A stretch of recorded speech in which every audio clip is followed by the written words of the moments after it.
Hi, I'm Megan. Welcome to today's live reading of Noah's Not So Super Summer by Brittany Tucker, presented by Itsy Bitsy Book Bits. Join me. Chapter 1. When attacked by football players, there are only two logical ways to survive for someone my size: run or hide. I stretched into a sprint above mentioned jocks in hot pursuit, and my toe caught the curb, spiraling me face first into the sidewalk. Angry electric stars zapped from the tip of my nose up into my brain. Hide it is. Pounding footsteps thundered up the block as I slipped into the corner gas station, wheezing lungs, gasping for air. Stay casual, keep it cool. I kept my eyes down, trying not to catch the gum-chewing cashier's attention as I hustled through the candy aisle. Now I get why some kids need inhalers. My throat bobbed. I'd give my left arm for a chocolate bar right now. Two labeled doors lay open down a short hallway in the back. Of course, yellow caution tape blocked the men's room. I wiped my damp palms on my jeans. Jokes. This must be a joke. What kind of gas station has separate bathrooms? What happened to sharing is caring? At least it wasn't a porta potty. A herd of bobbing, jeering faces streaked by the window. Oh dear.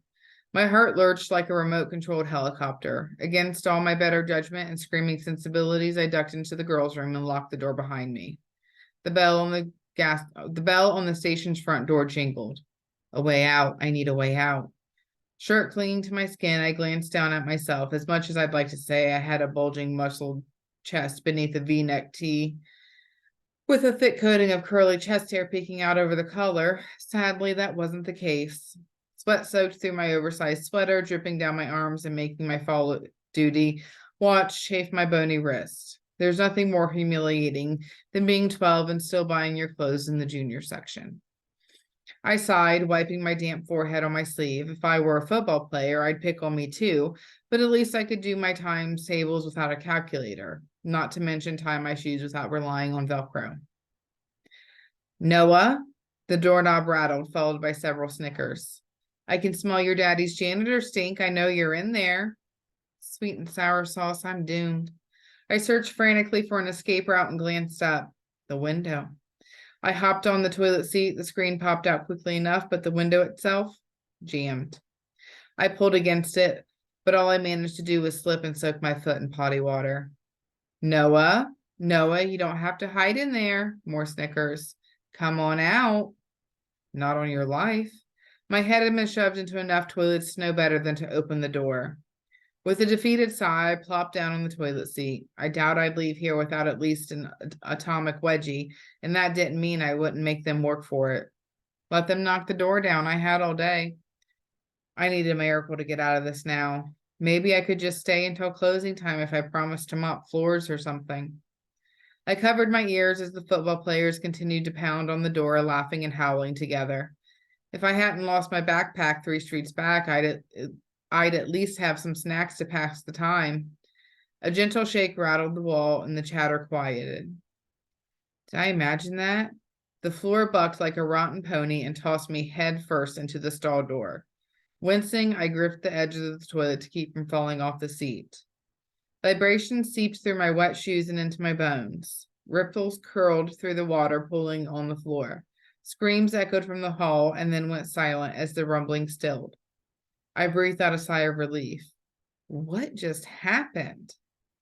The toilet exploded, blowing the stall door open and throwing me into the mirror over the sink, sending glass and old pea water raining over me. Something heavy and wet slapped against the floor, and a hot puff of air trickled my face. I pinched my brows together. Should I open my eyes? No, best not. But I couldn't resist. A rookie mistake. 2 football-sized black orbs blinked down at me. The stench of sewage and trash forced itself up my nose in a second gust. The massive head behind the eyes twisted, whiskered nose twitching. Gray water dripped from patchy brown fur, mixed and matched with chunks of scales. It's a rat.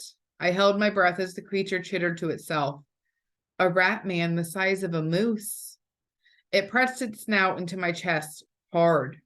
I bit back a yell as shards of mirror bit through my back. Its nostrils flared once, twice, taking in my scent. It curled back its lips, revealing a yellow tooth the size of a shovel head. Then turned away, knocking out the bathroom door with a sweep of its giant finned tail. Figures, I blinked. Even monsters think I'm boring. Not a monster, a mutant. Lincoln City was filled with beasts these days. I'd never seen one myself, but I'd heard plenty of stories, mainly from Dad.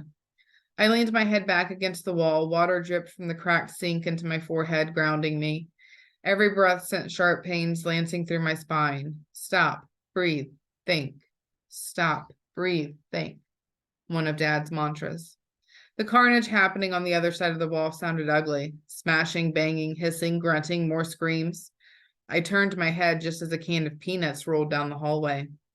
I didn't want to go out there. I really didn't want to go out there. Peeling myself off the mirror, I bit a hole in my lip as glass tore from my back, the shock stealing the feeling from my limbs. Shaking, I crawled back to the sales floor, or what was left of it. The shelves lay flattened, smashed to pieces. A yellowish sheen pulled around my fingers, coating the black and white tile where quarts of mortar oil had spilled. The mega rat had its back to me, busy with something in the corner. The cashier hid beneath her counter, hands covering her tear and gum-streaked face as she rocked, muttering something about calling 911. Legs don't fail me now. I forced myself to stand. One of the football players sat curled in a ball, sobbing as the rat snuffled over his body, his light-colored clothes soaked in grape soda. The rat licked at the purple stain on his sweatshirt. Its gray tongue moved to the floor, lapping at the puddle around his spilled fountain drink. My brows furrowed. That's not how monsters were supposed to behave. All of us puny humans to eat, and it wanted carbonated beverages? My thoughts didn't have time to form beyond that. The front wall of the station imploded, sending a barrage of brick flying at my face. I managed to duck and roll behind a pile of boxes. The club! The cashier bounced up and down behind her counter, clapping. The club is here. My heart did an excited cartwheel. I knew all about the club. Oversized limbs, more durable than steel, regeneration abilities, slightly bulging eyeballs. The first super in Lincoln City to expose his powers to the public. But really, with an appearance like his, it would have been hard to hide in the first place. He pummeled the rat to its side, knocking out its front tooth with a swift strike of his meaty fist. The club grabbed the animal by its tail, a vein bulged in his forehead as he roared, and chucked Mega Rat across the store straight out the front window. Reckless, he could have surveyed for civilians before making his move. Beginner Superhero 101. In my mind, I saw this grand image of me sliding across the oiled floor, blasting Mega Rat into space with a modified squirt gun, and leaping out onto the street as a symphony of explosions and dramatic music marked my grand victory. But instead, I screamed as a second super, a woman in a blue velour jumpsuit, leaped through the open window. She pumped her forearm, lined with shag carpeting, like a shotgun over her sleeve, and a cracking light formed in her clenched fist. Move, she yelled at me and the sweeping jock in the corner, voice full of authority and maybe a teaspoon of arrogance. You're in the way. Of course, I planted my feet. We ordinary people were always in the way, weren't we? I'd seen her on TV, but never caught her name. She looked around my dad's age with her short, dark hair flipped out in a way that made me think she'd carry a small dog in her purse or demand to speak to the manager. Please, she couldn't scare me off that easily. The cashier, I cried over the electricity coiling in the woman's hands. We can't leave her. A roar shook the walls, and I didn't know if it was the club or Mega Rat as they rolled around outside by the gas pumps. Surprisingly, the super lady's red lips curved into a smile, dust settling on her chocolate skin. Don't worry, kid. We have this under control. A deep voice, the club, cried out, Static, move! The jock screamed. I screamed. Everyone screamed. I wheeled in time to see a massive brown shape flying toward us. Static turned, holding out her arms to brace for impact, but not before the rat's tail slammed into my torso. For a moment, I was airborne, flying free through the bathroom wall until my head hit the floor. My vision spun as I tumbled through the hole where the toilet had once been. I would definitely stink after this, if there was an after this. Chapter 2. Noah. My eyes fluttered open. Frigid water dripped onto my forehead, running down my cheek and into my ears. I tried to sit up, but a sharp pain shot through my legs. Crikey. Shins down, a slab of concrete pinned me to the bottom of a circular metal tube. Noah, where are you? My mind cleared a little bit and I recognized my dad's voice. My head and neck ached. How did I get in a drainage pipe? The mutant must have come up from the sewers. Nasty. If Dad's here, that meant the supers had destroyed the creature and probably the gas station as well. Dad? I coughed up a lungful of foul water. Blech. I would need antibiotics if I survived this. Noah? Dad shouted. Where are you, buddy? Keep talking. Over here, I winced. I'm stuck. Man down. Hold on. He sounded closer. Sirens echoed down the pipes. The police were here. The rubble above me shifted, spraying a cloud of dust over me. I broke into a coughing fit as more rock turned, allowing through a trickle of light. I looked up at the silhouette of Dad's face. I exhaled. I'm here. He hopped down beside me, water dripping from his pepper gray hair. His chocolate brown eyes, the same color as mine, scanned the cramped space. He scowled, stern as ever. Are you going to be okay if I lift this? I smiled, trying to lighten the mood. Guess we'll find out. My father's scowl deepened, biceps straining as he lifted the large chunks of rock pinning me. My chest tightened. There's no way I could have moved those things an inch, not without bursting a blood vessel. I tried to hide the shaking in my voice. Is everyone okay? Everyone's fine, he grunted in his typical minimal answer. Dad rolled the stone away, and I bit back a sob as blood poured back into my numb limbs. He yanked up my pants legs to check for injuries. I grimaced. What about the gas station lady? Did they find her? She's fine too. And the mutant? A corpse now. Good. I smiled as Dad pulled me up. I hoped for a smile back, but instead his frown spread. Don't think you're going to get out of talking about this because you're covered in crap.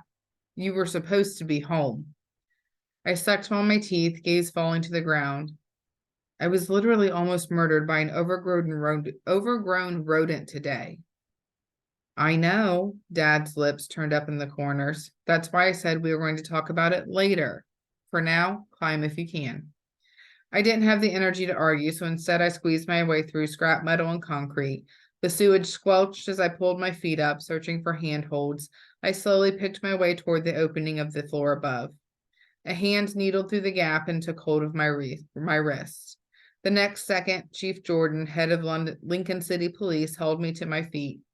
I inhaled, sucking in the sweet, sweet, clean air. With a grunt of effort, Dad climbed out behind me. Chief Jordan laughed. Man, kid, you look disgusting, I raised an eyebrow. Why does everyone call me kid? I know. My breath caught as I took in my surroundings. Nothing remained at the gas station. Shelves sat on their sides, partially burnt, partially buried in debris.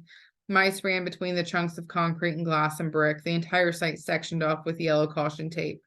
On the other side of the crumbling wall, 6 police cars sat out front, lights flashing. Excuse me. The officers held back a growing crowd. Dad slipped off his coat, threw it around my shoulders. His mega maintenance badge clipped to its lapel. Connor Reagan, owner of the biggest cleanup company in the city. Not so big anymore since the epidemic started, but he'd been forced to lay off all of his employees. We need to get you to the hospital. Chief Jordan nudged me toward his car, which sat where the station's door used to be, blocking off most of the public's view. I hesitated at the sight of the news cameras lined up outside the caution tape. With my clothes covered in sludge, my hair plastered to my face with who knows what, I was town gossip waiting to happen. If anyone from school saw me, I shuddered. Bully fodder for life. I can take care of Noah, thank you. Dad pulls me toward him. Oh no, Chief Jordan shook his head. You need to finish working on this so my team can get in. You've taken enough of our time. Forgive me for trying to preserve the scene while I searched for my son. You would have contaminated it. Contaminated? The chief snarled. Now you listen. I don't care what Dr. Allen has been filling your head with, but you don't have the authority here to... Here we go. Dad and Chief Jordan flew into an argument. It wasn't the first time. They fought over the phone all the time. At the police station, at every demo site. We'll be here a while. I wandered back into the station, kicking at bits of rock and debris. I paused at a small brown rat I paused as a small brown rat pulled its head out of a bag of gummy worms. It blinked at me. I blinked back and smiled. I swear it smiled back. I backed away slowly as not to scare it. I always wanted a rat. Apparently, you could teach them tricks like dogs. Dad would never let me have a pet, though. He didn't think I was responsible enough.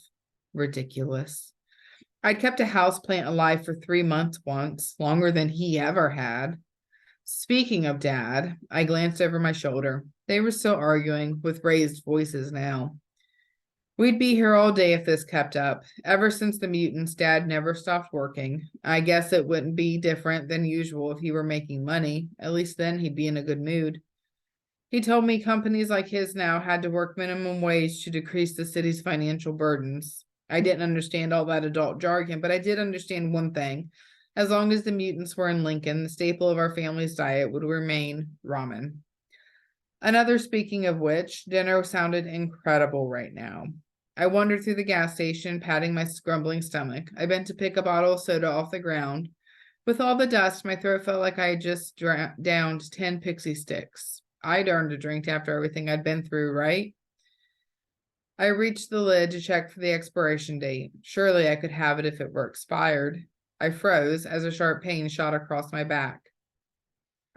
Reaching up my shirt, a jagged bit of glass caught on my finger, stuck in the skin along my shoulder blade. I yanked it out with a yelp. Blood smeared the reflective surface, lined the fractured edge.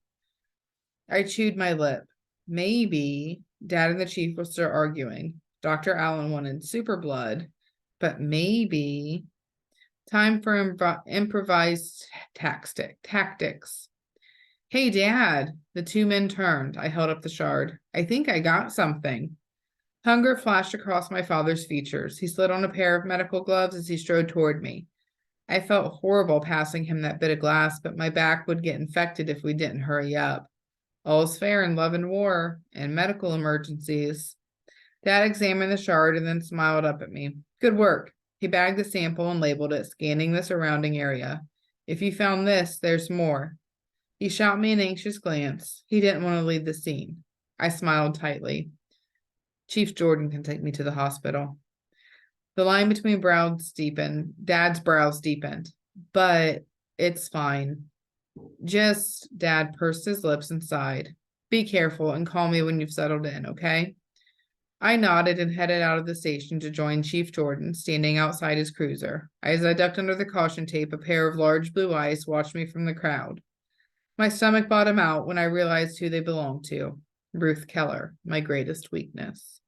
Only she could start the trend of nose rings and box-dyed hair that spread through the 6th grade like peanut butter and still look cooler than everyone else by default.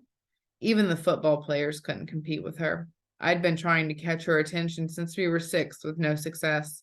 Of course, it would be now, just after I've climbed out of a toilet, that she would stare directly at me with a rhinestone-bedazzled brow raised. The numbness in my legs returned as a wave of nausea built in my throat. I need a way out. I couldn't puke in front of Ruth. I'd never live it down or keep it down. Come on, Noah. Now is not the time for barf jokes. I bolted for Chief Jordan's cruiser, his back to me as he talked to a tall man in a black suit. I nudged his side. Let's go, please. Chief Jordan glanced at me over his shoulder, top lip barely visible beneath his thick mustache, and frowned. Oh, so now your pop wants my help. Please. I could taste the bile in my throat. Ruth still watched me, her expression turned curious. Hurry, hurry, hurry. The man in the black suit leaned over the hood of the cruiser, extending his hand and smiling at me. Despite the clouds that rolled in, he wore tiny round glasses, long dark hair pulled into a ponytail. Are you Connor Reagan's son? When I didn't accept his handshake, he grinned, revealing a mouthful of 2 straight white teeth. Were you the one trapped in there? Of course you were. Just look at you. Would you be willing to answer a few questions about the mutant you encountered? Enough. Chief Jordan growled, and the man backed a few steps. The chief shoved me in the passenger seat, exhaling as he climbed behind the wheel. I hate reporters. As he pulled away from the station, I watched the man in the suit, the side view mirror. He smiled after us. Unlike the reporters buzzing around Around static in the club, microphones shoved in their face, he didn't have any cameras or recorders with him. In truth, he didn't seem to care about the supers at all. Now that we were out of his reach, he just stared at the tarped mound on the sidewalk, Mega Rat's body. I chewed my lip. I don't think he's a reporter. Definitely a weirdo, though. Doesn't matter if he is or isn't, he's still in the way, the chief muttered. The crowd grew so dense, Chief Jordan switched on his sirens to make a path out of the parking lot. When we finally made it to the main road, he gestured to the mass of people behind us. Just like they are, just like the research center. No one seems to want to let us do our jobs. I don't know what to say. The remainder of the drive we spent in silence, interrupted only by the radio chatter on his walkie. To a point, I understood the research center's position. The super phenomenon was still so new. The parasite starting the whole affair had only appeared 20 years ago. The reaction it had to the antibiotics given for treatment, unexpected. All the live parasites were dead now, but the fear of stragglers changing and adapting, dormant inside superblood, would always remain. They couldn't leave anything to chance.